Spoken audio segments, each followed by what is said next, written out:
आदरणीय देवेंद्र जी, आदरणीय doctor mixer जी, जिनके पुस्तक के लोकार्पण के निमित्त हम यहाँ एकत्र किए, वो श्रीमान अमित साटम जी, उपस्थित सभी नागरिक सज्जन, माता भगिनी,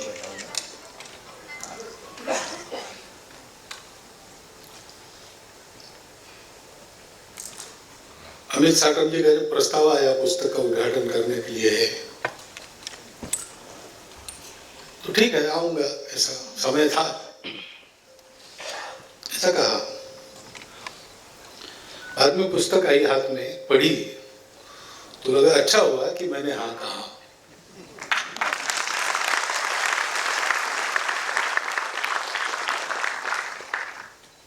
क्योंकि ये पुस्तक एक अपने स्वयं के अनुभव के आधार पर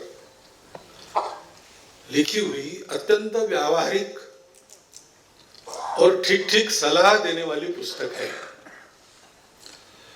युवा पीढ़ी के लिए, और उससे भी ज्यादा उनके अभिभावकों के लिए। एक तरह से ये टेक्स्ट बुक है,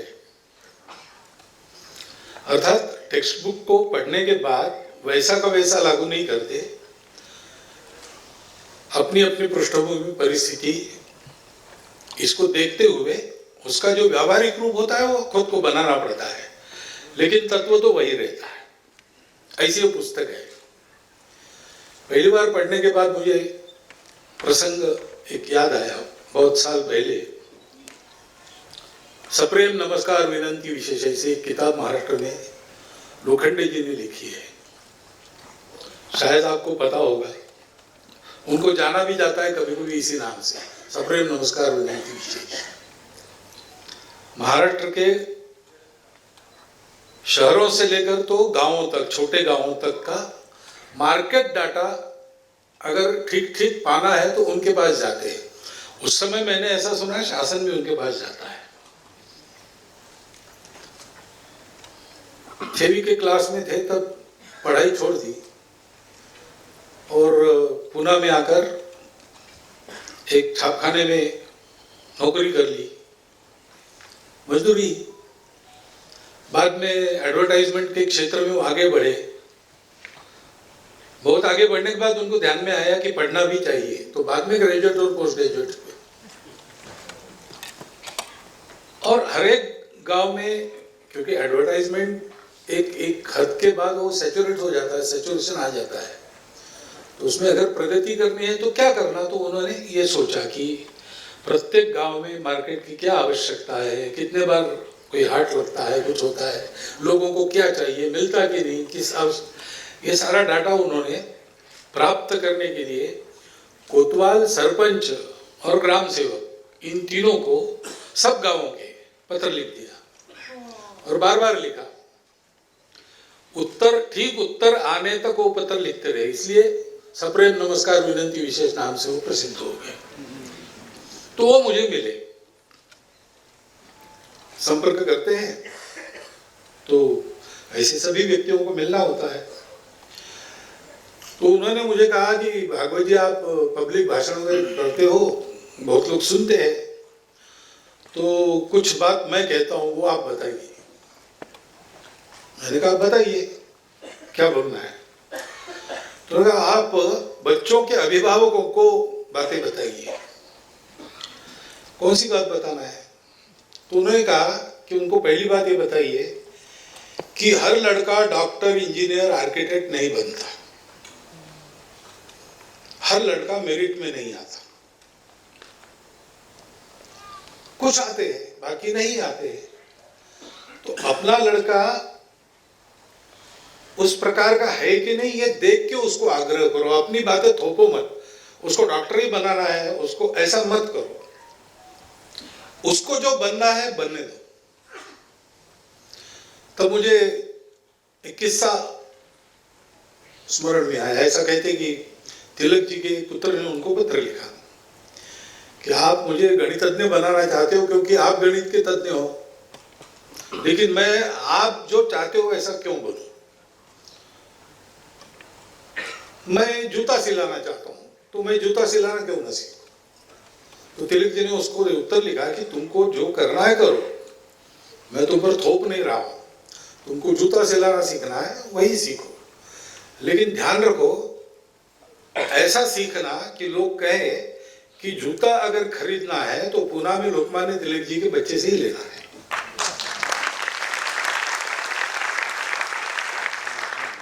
दूसरी बात उन्होंने कही कि डिग्री और मार्क्स ये आदमी की क्षमता का प्रतीक नहीं है। जो अमित जी ने भी अभी पुस्तक का परिचय देते समय कही कि हमको पता रहता है प्रश्न कौन सा आने वाला, उत्तर क्या देना है, क्षमता उससे नहीं प्रकट होती। और तीसरा उन्होंने कहा कि अंग्रेजी मीडियम वाले बच्चे ही आगे जाते हैं, ऐसा नहीं है। ये तीन बातें उन्होंने बताने के लिए कहा, मैंने दूसरे शब्दों में बताई भी है। लेकिन क्यों याद आया, make your passion your career, थोड़ा इसमें भी करियर यानी क्या ये भी सोचना पड़ेगा। आज करियर कहते ही क्या परीक्षा में बहुत अच्छा परफॉर्मेंस और बाद में कमाई में बहुत अच्छी कमाई, लेकिन ये बात मनुष्यों के लिए है क्या? मनुष्य की कमाई क्या होती है? अच्छा, मनुष्य को कमाई करने के लिए पढ़ना ही पड़ता है, ऐसा है क्या? कम पढ़े लोग भी अच्छे पढ़े लोगों को नौकरी में रखते हैं।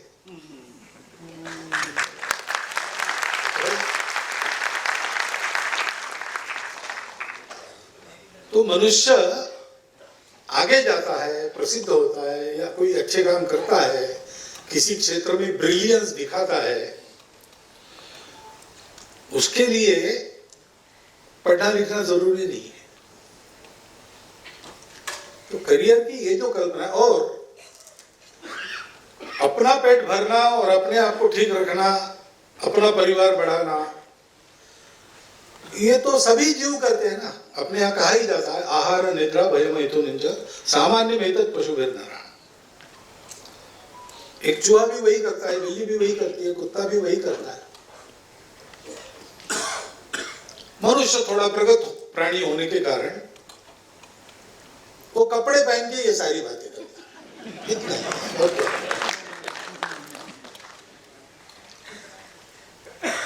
मनुष्य की कोई विशेषता है, उसके पास संवेदना है,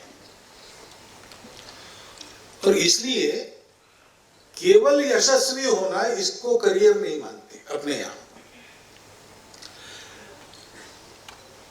वो यशस्वी होता है और सार्थक है कि नहीं ये देखा जाता है। सक्सेस केवल success is not very important thing. उसके लिए पढ़ना लिखना, मार्क्स, इसकी भी आवश्यकता नहीं। एक किस्सा ये भी सुना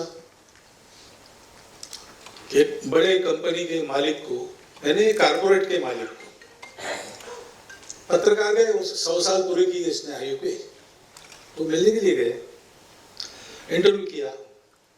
इंटरव्यू चल रहा था, उसमें सेक्रेटरी आ गया उसका कि बाहर लोग बैठे, आपने उनको बुलाया था, आपको कुछ दान देना था उनकी इंस्टीट्यूशन के लिए, तो चेक देना है उनको, चले जाएंगे, लेकिन आपका चेक चाहिए।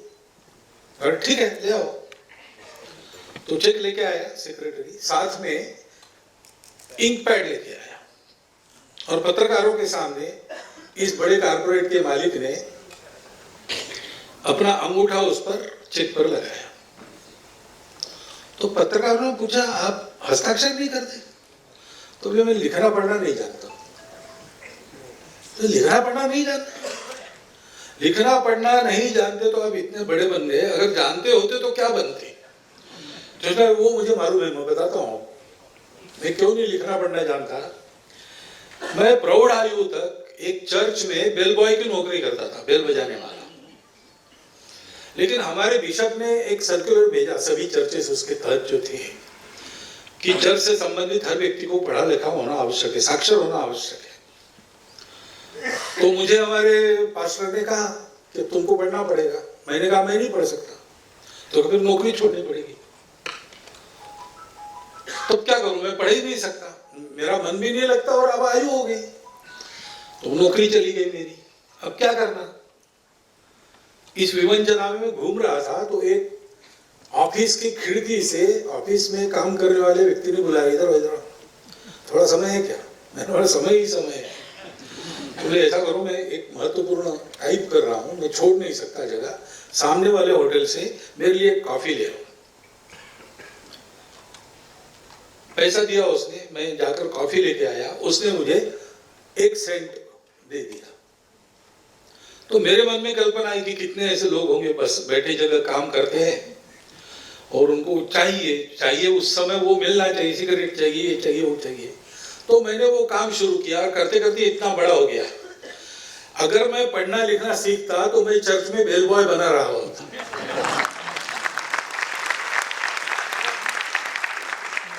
तो तात्पर्य ये है कि मनुष्य का करियर क्या है, इसको भी सोचना चाहिए।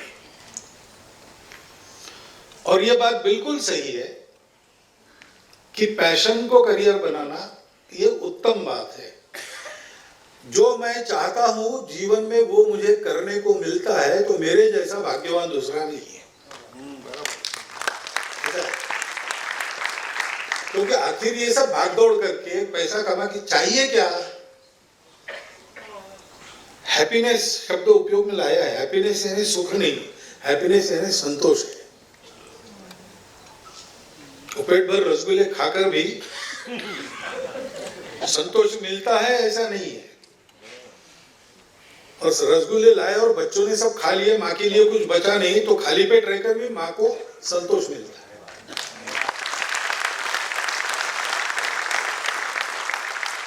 तो परस्यूट ऑफ हैप्पीनेस जब हम कहते हैं तो हैप्पीनेस सुख में नहीं है, बाहर की बातों में नहीं है, वो मन का संतोष है। और मनुष्य के मन को संतोष अकेले में कभी होता नहीं। अकेला गमगीन व्यक्ति भी कहीं पर हंसी के फव्वारे छूटते रहे से मंडली में जाके बैठे तो वो हंसेगा ही हंसेगा। और अच्छा खासा हंसने वाला आदमी अगर लंबे चेहरे करके लोग बैठे हो किसी चिंता में वहां जाता है तो वो भी गंभीर हो जाता है। मनुष्य ये संवेदना से परिचित है। उस संवेदना के कारण वो अपने लिए तो प्रयास करता ही है, लेकिन अपनों के लिए भी प्रयास करता है। और अपनत्व का दायरा उसका जितना बड़ा है उतना उसका संतोष बड़ा है, उतना उसका सम्मान भी बड़ा है। नहीं तो दुनिया में अब्जावधि मनुष्य है, हम अपने बच्चों को किसी अरे गहरे नथुगेरी की कहानी नहीं बताते। करियरिस्ट माता पिता भी बच्चों को विवेकानंद की कहानी बताते। क्या है विवेकानंद, कितना पैसा कमाया, एक पैसा नहीं कमाया। उनकी बूढ़ी माता जी थी, खेतड़ी के महाराजा मनी ऑर्डर भेजते थे तब उनका चलता था। कम से कम ग्राम पंचायत में कहीं चुन के आए क्या? नहीं आए। क्या भौतिक दृष्टि से विवेकानंद ने क्या कमाया? कुछ नहीं। ना हमारे गांव के हैं, ना हमारी पीढ़ी के हैं, हमने उनको देखा नहीं है। लेकिन इतनी पीढ़ियां हो गई उनके बाद हम आज भी उनकी कहानियां बताते हैं। क्यों बताते हैं? क्योंकि उनके अपनत्व का दायरा विश्व के जितना बड़ा है। अपनत्व का दायरा बढ़ाकर जितना हम काम करते हैं उतना हमको संतोष मिलता है। वास्तव में इसको करियर मानना चाहिए। परंतु आजकल अभिभावक अपने बच्चों को करियरिस्ट बनाते हैं। क्या करते हैं? कमाओ कमाओ ज्यादा कमाओ। ये वस्तुस्थिति है कि नहीं? देखिए,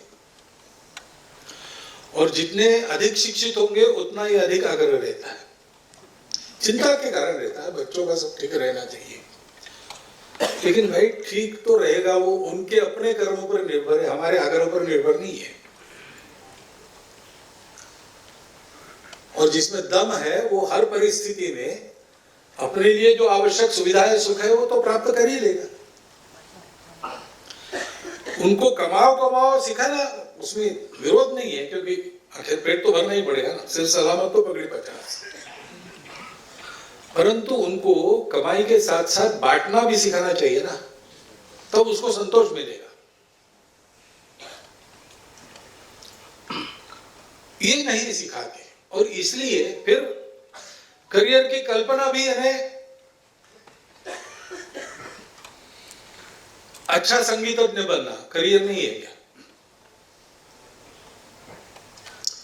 एक अच्छा शेफ बनना, खाना बनाने वाला बनना करियर नहीं है।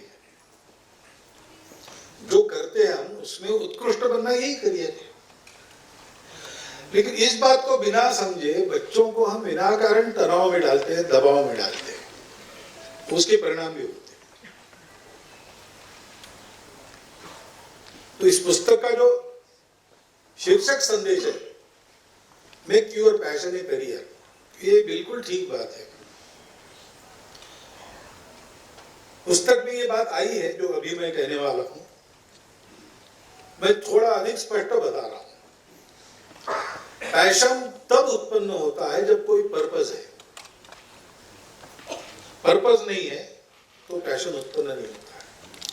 और पर्पस आपका जितना बड़ा है, जितना भव्य है, जितना अधिक लोगों को अपने दायरे में लेने वाला है, उतना आपका पैशन भी होता है और उतना ही अधिक संतोष आपको मिलता है। ये भी प्रैक्टिकल बात है, करके देखिए, और जिन्होंने की है उनका जीवन देखिए। बिना पर्पस के पैशन फिर दिशाहीन होता है, फिर तो वो अनियंत्रित भी होता है, उसके दूसरे भी परिणाम हो सकते हैं। केवल जोश रहता है, आपने जय श्री राम का, भारत माता की जय का, यहां उसका प्रयोजन नहीं है। आपने पैशन है, अच्छी बात है, लेकिन इस कार्यक्रम का पर्पस वो नहीं है ना। ऐसे होता है। तो पैशन को दिशा मिलती है, किसी भी पैशन को दिशा मिलती तो फोर्स बन जाता है। चुंबक की सारी रचना एक दिशा में हो जाती है, तब उसमें चुंबकत्व आता है। वो अनुशासन पर्पस से मिलता है। इसलिए भगवद गीता में कहा है, अधिष्ठानम तथा कर्ता करणम च पृथक विधम विविधाश्च पृथक चेष्टा दैवम चैवात्र पंचम। दैव यानी भाग्य, इसको 5वां नंबर दिया है, पहला नंबर नहीं दिया है। और ये कहा है कि पहली 4 बातें ठीक करो तो वो अपने आप अनुकूल हो जाता है। और जो 4 बातों में पहला है अधिष्ठान, गंतव्य, पर्पस। फिर जो आदमी करने वाला है वो उसको प्रयास करने पड़ेंगे।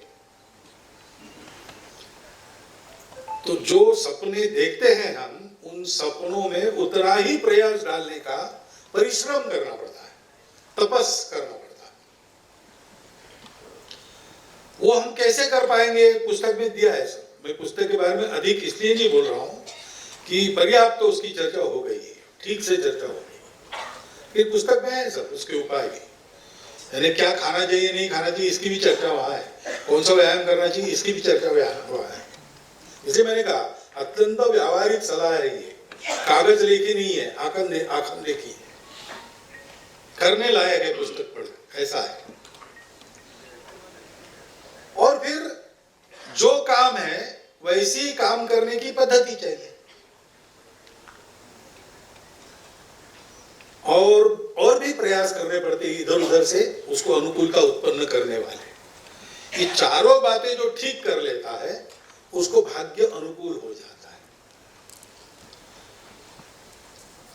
तो एक विशिष्ट उद्देश्य रख के चलना, और मनुष्यों के लिए उद्देश्य यही हो सकता है कि जो मैं करता हूं वो केवल मेरे लिए नहीं कर रहा हूं, केवल मेरे कुटुंब के लिए नहीं कर रहा हूं, मैं कुटुंब का घटक हूं और कुटुंब हमारे समाज का एकक है, इकाई है, यूनिट है। पश्चिम में व्यक्ति को यूनिट मानते हैं और इसलिए व्यक्तिवाद पनपता है। हमारे वहां यहाँ व्यक्ति कुटुंब का घटक है और कुटुंब इकाई है, सामाजिक, सांस्कृतिक, सब प्रकार की आर्थिक, सब प्रकार की इकाई समाज की कुटुंब है। एक कुटुंब में समाज की सारी बातें, सारे संस्कार, सारी परंपरा सब वहां जैसे, और सेल के न्यूक्लियस में, शरीर के प्रत्येक सेल के न्यूक्लियस में डीएनए रहता है। वो डीएनए सेपरेट किया तो क्लोनिंग से पूरा प्राणी वैसा का वैसा बना सकते हैं। वैसे एक कुटुंब में समाज की सारी विशेषताएं, सारा कैरेक्टर ग्रथित होता है। वो वैसा ठीक चला तो एक कुटुंब भी पूरा समाज बाद में बना सकता है। ऐसा वो यूनिट है।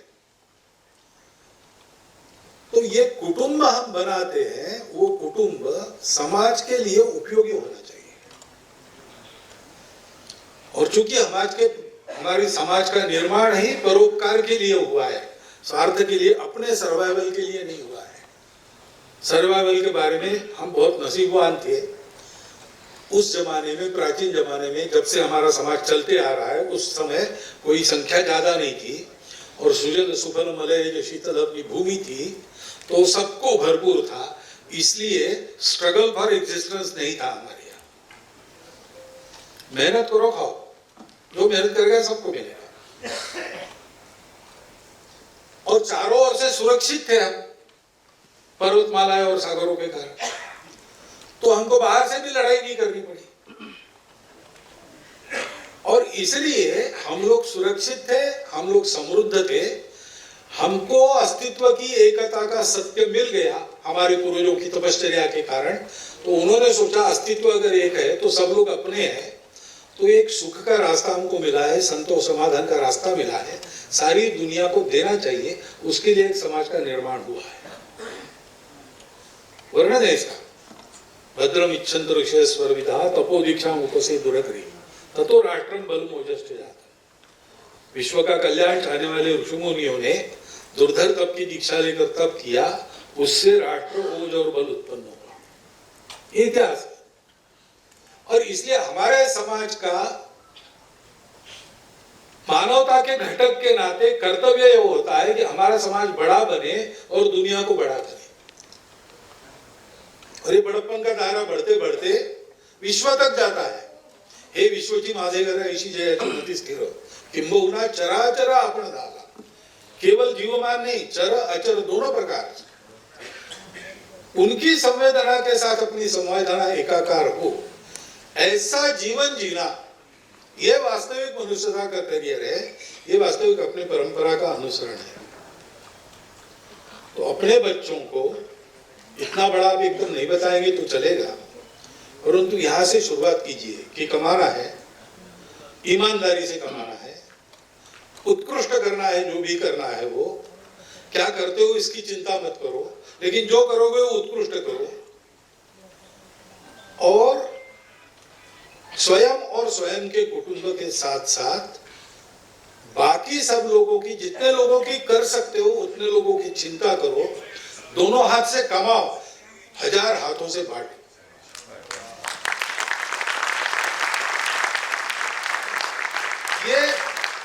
ये अपने जीवन का रास्ता है और यही कल्याणकारक रास्ता है जिसकी सारी दुनिया को आवश्यकता है। दुनिया के अंधानुकरण में हम न पड़े। ये जो शाश्वत मार्ग है सबके सुख का, उस पर हमको चलना है। और उस पर हमको चलना है इसलिए करियर का विचार हमको फिर से करना पड़ेगा। और ऐसा विचार जब करते हैं तो उस विचार और उसके व्यवहार के लिए अत्यंत सहायक ये उत्तम पुस्तक उड़ान अमित जी ने लिखी है। मैं उनका हृदयपूर्वक अभिनंदन करता हूं। और अंग्रेजी में लिखी है, तो जितनी भारतीय भाषाओं में इसका भाषांतर हो सकता है वो आप करें और इसका अधिकाधिक वितरण हो, अधिकाधिक लोग इसको पढ़े। क्योंकि वास्तविक इसको ये भी नाम दिया जा सकता है, a practical guide for parents and children.